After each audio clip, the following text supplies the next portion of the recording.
Tashidelek. Now,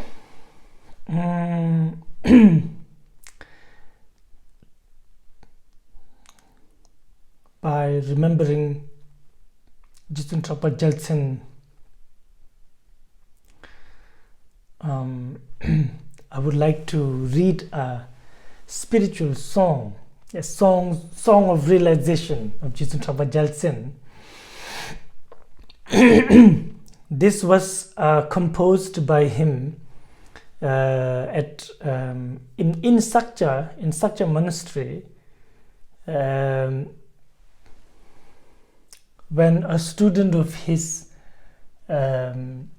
sort of asked him, how are you? Are you healthy? Like, as this is the Tibetan or Asian way of doing things, like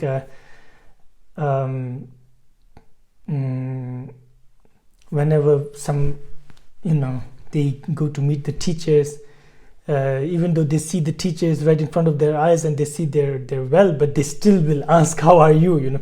I think it's universal, not just Tibetan, but it's a little bit more so with the Asians, because Asians are a bit nosy, so if you go to India, for example, and if you know some people, then a distance that you can cover in 10 minutes will take you like half an hour, because at each step someone will come and shake your hands and ask you, where are you going, what are you doing, when are you doing, it's like that. For example, in Germany, nobody does that. They will ask you, how are you, but not necessarily want to know, but like that. Asians sometimes seem like they really want to know, the Indians, the Tibetans are the worst. They really stand there holding your hand and really look at your face and asking you for things. So anyway, one of his students, someone named Yeshe Doje, asked Jetsun Trapa Gyaltsen, Rinpoche, how are you, And this song is the reply of how he is, how he was. This is quite rare. It is quite rare for the Sakya masters to have such a songs of realization, because generally it is the advice of the lineage masters to keep your realization secret, and when you sing such spiritual songs a lot, it is like an outlet of what you have inside, so many people might know what your practices are and what is happening, and this could create a lot of obstacles.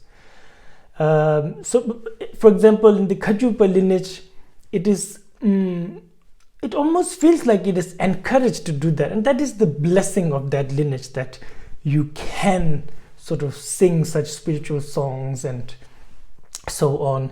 But in this lineage, it's very much discouraged. Sometimes, for example, there have been Lamde masters. There was especially one female masters, and later some other masters say, oh, she could have attained Mahamudra in this life, but she was, she sang too many times, about her experience and realizations, and that sort of created obstacles. So it's very rare that the Sakyapa masters have such things. The early masters, we have Jetsun Trapa Gyaltsen, and then later we have Tsarchen Losal Gyatso, and I think a little bit from Jamyang Khyentse Wangchuk, like very selected, very few, masters would dare do such a thing, that they would write something like this, which is sort of like a poem and like a song type, recently Lama great Lamde masters who passed away, I think maybe 20 years ago in Tibet, Lama Loga Rinpoche, a direct student of Jamin Khyentse Chuchu Lodro, he has a lot of such songs of realization, So, Kamde Tibe Nyamyang, it is called Kamde Tiba is asking. Kamde Tiba is asking for health, meaning are you healthy? How are you? So that is the name of this song of realization. Jelaman namji shabla du. Nekab ji loju shetsana. Leji dewa mangla be nangnup tu te jang kamde ti yulchen du chin jang kamsu ti yulchen ne lok jang kamsu dena gala de kamde we tindel nyungwardas. So first he makes prostration to his teachers, Sachin Kunga Ningbo and Lobun Songnam Tsemo, obviously Shakyamuni Buddha, Virupa, and all the lineage masters, and especially his own teachers. He says, I make prostrations to my gurus. Nekab Loju Shetsanas, to tell what is happening with me right now. Since I have a lot of karmic connection, and since I have a lot of activities and I have to go to different places, people ask me, how are you? People ask for my health, whether I meet them in the morning or in the night. When I go to when I leave, and when I'm on my way to go somewhere else, they ask me, how are you? When I come back from someone else, they again ask me, how are you? So it says people always keep asking me, how are you? If I would be doing good, it would be quite joyful. But sadly, there are very few auspiciousness, dependent origination for me to be healthy and happy and well, for me to be well. So this is amazing. So yes, come de with the nuardas. Jumelula nejimang, jupingala, zarzermang, salve, similar dungalmo, you'll chagna niji lusim to. Namtoki lela zindume, te korvarche penyepa yin. So first he says, this illusory body has a lot of diseases. Our speech makes a lot of sound, he says. Salve similar dungal monks. This aware mind, this awareness has a lot of suffering. You'll need to listen talks, and our minds are hijacked, pulled and pushed from all or to all directions by objects of desire and objects of aggression. So in this way, conceptualizations never cease. No matter what, we are always conceptualizing. In another song of realization, he says, Mise tamje tabla se tabchepe tola tamje shi and tabla simba me se chime tabje gola juks. He says, we spend our whole life in preparation for the next thing, Our preparations do not end, never end, yet our life does. And then again, as soon as we die, we are again in bardo and then looking for the next thing again, and again a new search begins. So we're always conceptualizing, preparing for the future, for the next thing, and then in between being attached or experiencing aggression by thinking about what happened in the past, like this. So we are always conceptualizing, and he says this never ends. All these are the faults of me and you and me being born in samsara. Then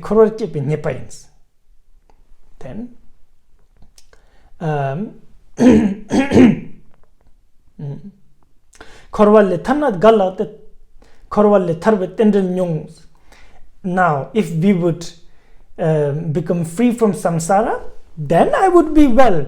When you ask me next time how are you, I will say I'm doing good. But there are very few auspiciousness or how to say dependent origination, tendril. I guess you can translate it as either there are few causes for me, for you and me, to become free from samsara. Tendril. There are very few opportunities. Ngopo shiti nelugla jeme tongba yimme jang tulpe pakchak tokpada ngozing tsene machebe kamsum korbe kongtong tonga toksum je tsumbalang lengen natso ki pushing la donga natso ki mechen bar. He says, although phenomena in their sort of true nature are birthless, there is no true birth, there is no true death, there is no birth, no death, no abiding.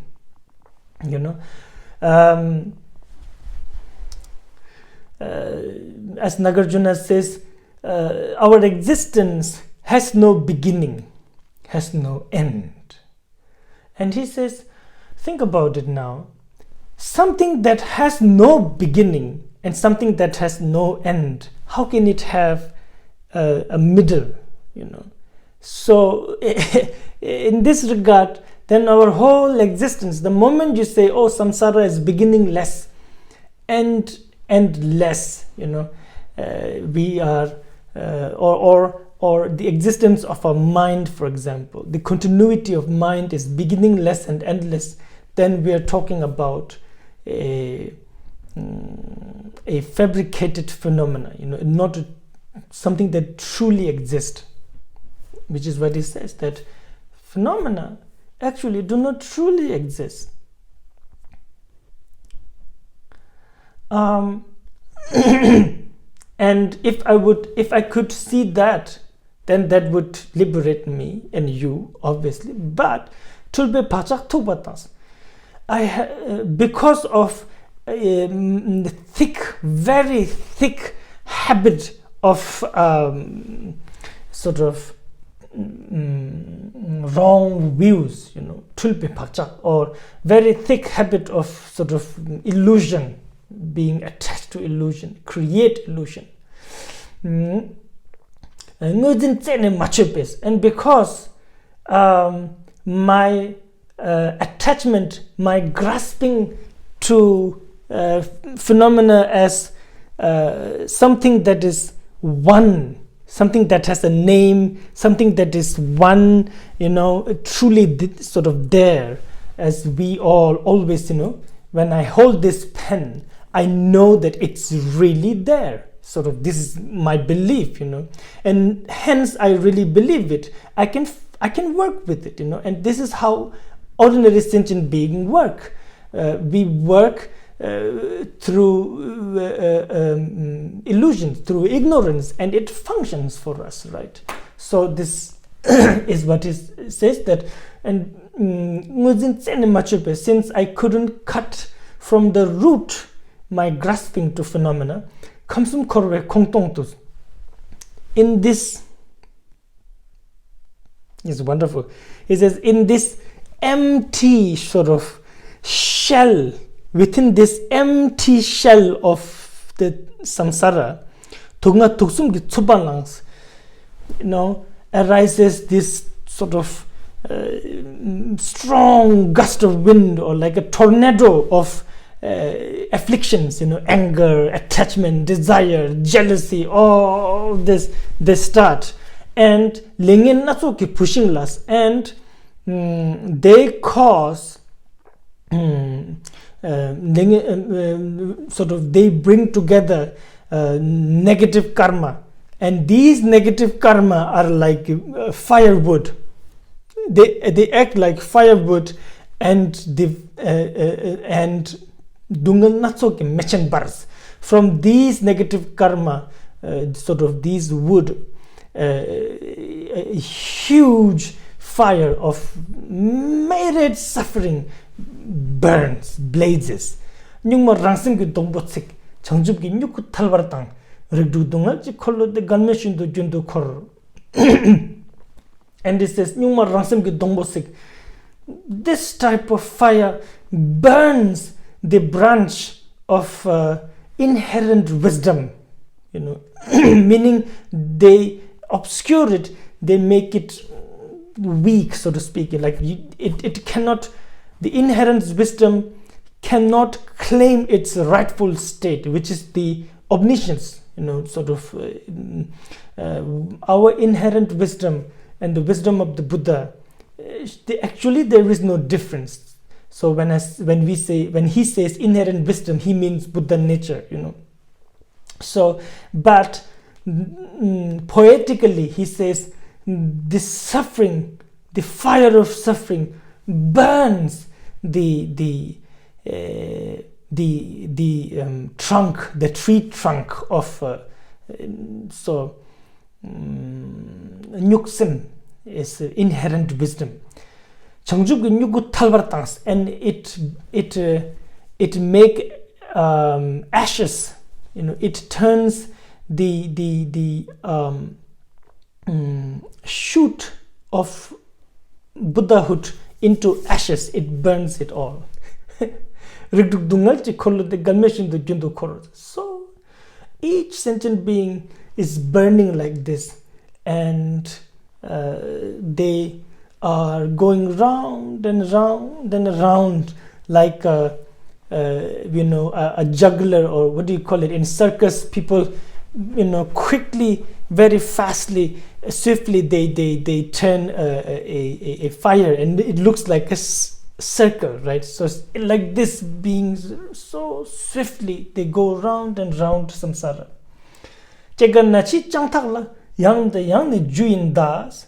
And it's like everybody is falling, sentient beings are falling, and they are sort of trying to grasp on anything they can, and what they manage to get is these ropes, which are birth and death, these ropes of birth,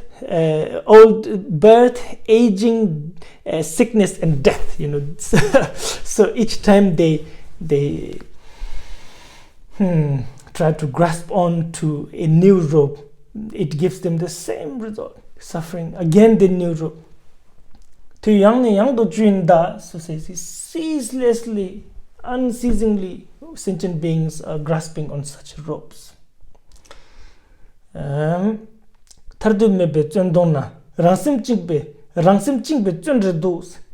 such a prison, from where there is seemingly no freedom. The prison, sentient beings are never free from afflictions, even for a minute second. Even for a split second, they're never free. So it is a prison from where there is no release. In such a prison, the prisoners whose minds, not their body, but it's their mind that are in such a prison. So it is indeed very sad, he says. He says, when I see this, I really, it really saddens me, and I feel strong compassion. But even though we feel compassion, there's not much we can do. Even if there is something we can do, nobody does it.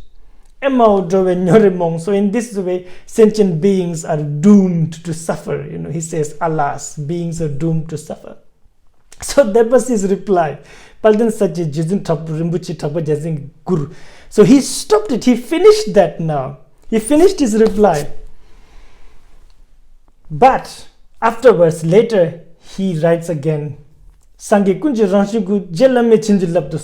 starts, it is still the same writing. He's still answering the same question, how are you? But so when asked, how are you? He gives this answer where he talks about the suffering of samsara, suffering of sentient beings, and suffering of ignorance, and like this, So he mainly talked about how relative truth binds sentient beings. The very meaning of relative truth, which is sambriti. Sambriti is a kunzop. I just forgot. So the very existence of relative truth is to obscure the ultimate.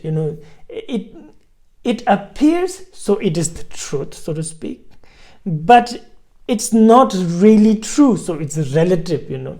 So I think sambriti means to diparchepas, that which obscures the truth, so relative truth. So he's basically lamenting, is sort of being sad, and obviously teaching us how to practice the relative truth, bring the relative truth into practice. Then he says again, I pray to my guru to bless me, my guru who is the the very essence, the very nature of all the Buddhas. He says, so right now I am in a secluded place, sort of I'm alone, and I thought about it, and I realized that my previous thinking, my previous answer was a little bit mistaken. Where he's lamenting about how he's not okay, how he's not well, or samsara suffering and so on. He says, I think there was a mistake. Actually, I'm very, very well. I'm very happy. I'm quite okay.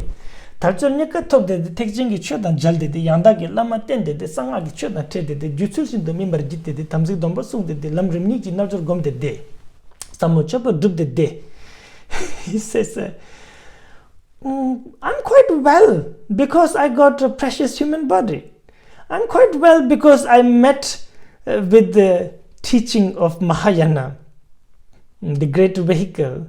I'm quite well because I could follow a perfect teacher.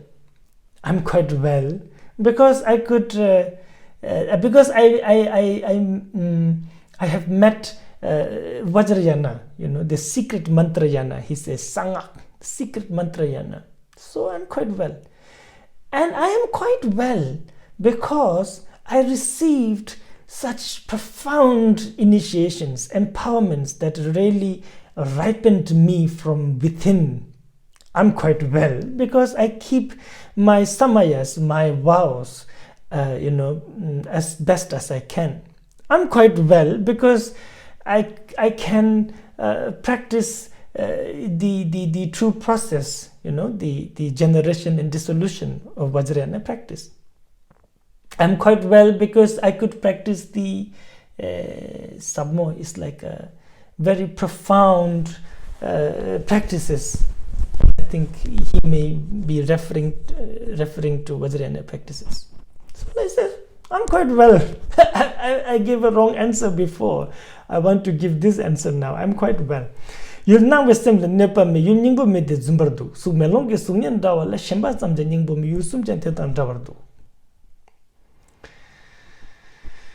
You'll now with similar nipame.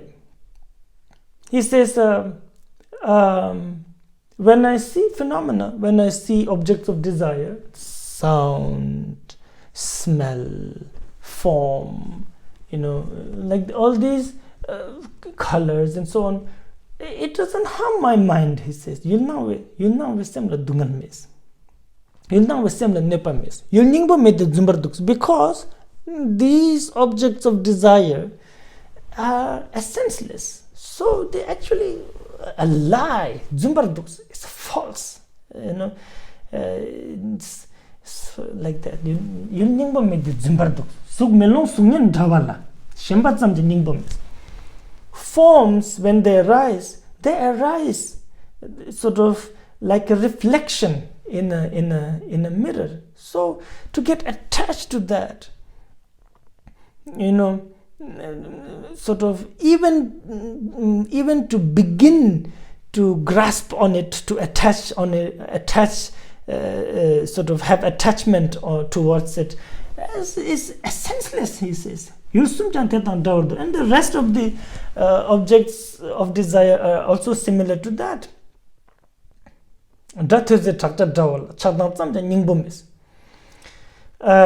All the sounds that I hear are like echoes, really sort of it is mindless. It is just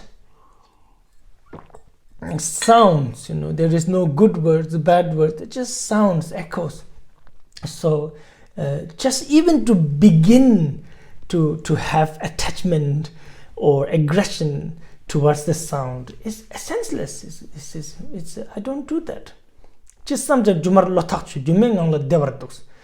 however I think, whatever I think, my thoughts, my conceptualizations are like illusion, they are neither outside nor inside or in between, sort of, so I know for sure that they're illusory, and within that illusion, in that knowing that it is, with the awareness of phenomena as illusion, I am quite fine. He says,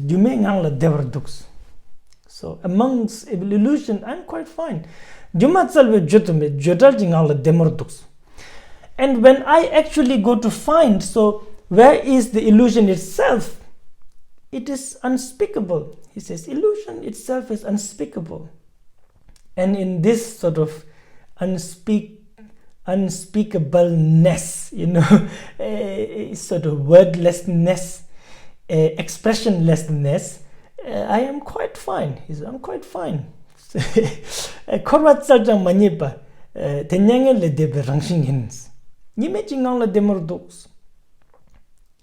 When we actually go to look for samsara, outside, inside, anywhere, up, down, we don't find it.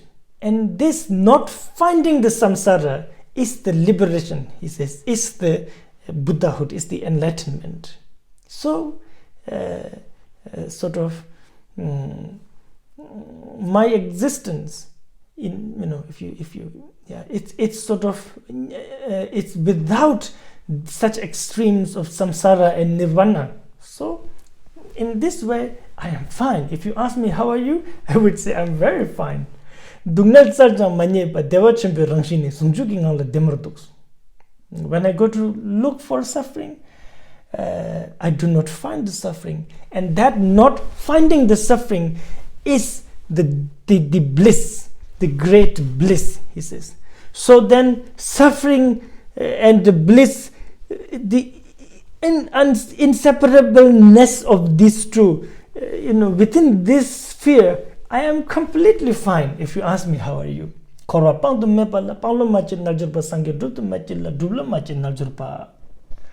He says, there is no samsara to abandon, O yogi. Do not wish to abandon samsara. There is no sort of Buddhahood to accomplish, O yogi. Do not wish for Buddhahood. Do not wish to accomplish Buddhahood. korde mebar koate korde yermechi tawai yermechi ngangla demardas.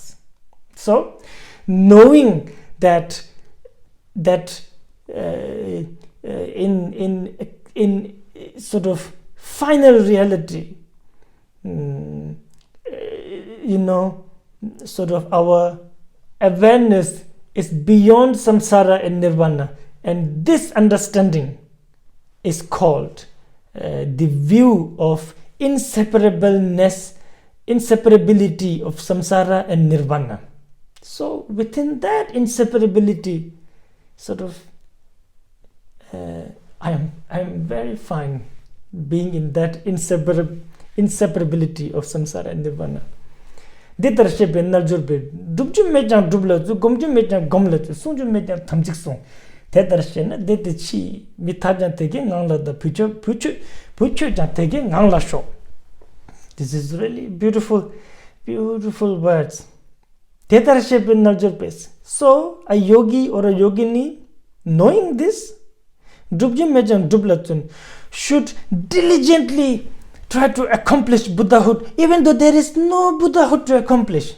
Gomju mejang gomlotun should diligently meditate, even though there is nothing to meditate. Sungju mejang thamjik sung should diligently, sort of protect your vows and your samaya, even though there is nothing to protect. Observe. And if you know this, then you are well. You're very well. You're happy, fine. I am in this way. So he says, you really see that this is his sort of confession of having a very, very high view, high realization. I am in this way. So you, my son, you should also be like me. You should, keep your mind, let it dissolve into the inseparability of awareness and emptiness. Samsara and nirvana. If you do that, if we do that, we will attain awakening that cannot be attained. The Buddhahood that cannot be accomplished is here right now within our mind, he says. So I pray that we achieve Buddhahood that cannot be accomplished and bring all sentient beings to the same Buddhahood. So he says, so in this way, my previous answer was wrong. That I say, oh, I'm not well, I'm very much suffering. He says, I'm very well. There is no problem for me. I'm very content. I'm very happy. Let me So this teaching song was written down at the request of Yeshe Doje, a student, one of his students. Tepachin Yeshe Doje kul changmo yolo yarda dimbola palden sa jitsula khando jitsun chaba jazingi kamsang la zeto. So this was composed by Jetsun Gyaltsen in the temple of Sakya while he was having a break in between, his teaching or practice or whatever. Because we are talking about a person who is set to practice, contemplate on 70 different mandalas every day. 70 different mandalas, and he himself said, oh, so when I come sort of out of my residence and go towards the temple to teach, I am sort of in the meditation, sort of in the mandala of Hevajra, and then I teach, and by the time the teaching ends and I'm going back, I am in the mandala of Chakrasamvara, like that. So and for sure, everything that the way he contemplates is not just like how we do sometimes, like, oh, like something just comes in our mind and that's what we call contemplation without proper process. I'm sure he does everything perfect. So this is one song of Jetsun Rinpoche, and I'm so happy to do this, to be able to talk about it. And 2 years ago, I met Ludinke Rinpoche here in Germany, and he asked, he suggested that I try to translate some of these songs first, of the early Sakya masters, and I'm not sure if I can translate it well, but anyway, just doing this, I hope that it amounts to something that I have kept his order, his advice. Good. So sonam de thamje zigbanya tomne nyebe danam pamje de chegan na jibolon to boy sibichulen to ando war so to dungal menji budewa thamje jungwen tembanya da kurdi dan che de yurin ne joruchi changjup semjo rumbuche maje panam chebada chebanyamba me baya kone kondo pel war so jambal bawe jidara chemba na kundu zambu te ande chinde teda gunje jeso dalo jengawa de da thamje rabdu ngo Dijin Sheba Metruk Japushin, such a pension Changchuk Jebene, Ngongashing to Tajapan Lobram, said the Pamata to Jevers. Tene Deva Jenso such a Bejizu Komachuba Tabeji Mount Rene Pandonurzo, the troop is Sangi Temba JJ show. Tane Serap Tamji to Tembe Kurchin Kerwar Manija. Temba Nyamje Tobai, Central Samyang Chongwar show. May I, in all my lives, carry far the weight of Buddha Dharma. And if I am not capable to do so, may I always be worried about the longevity of Dharma.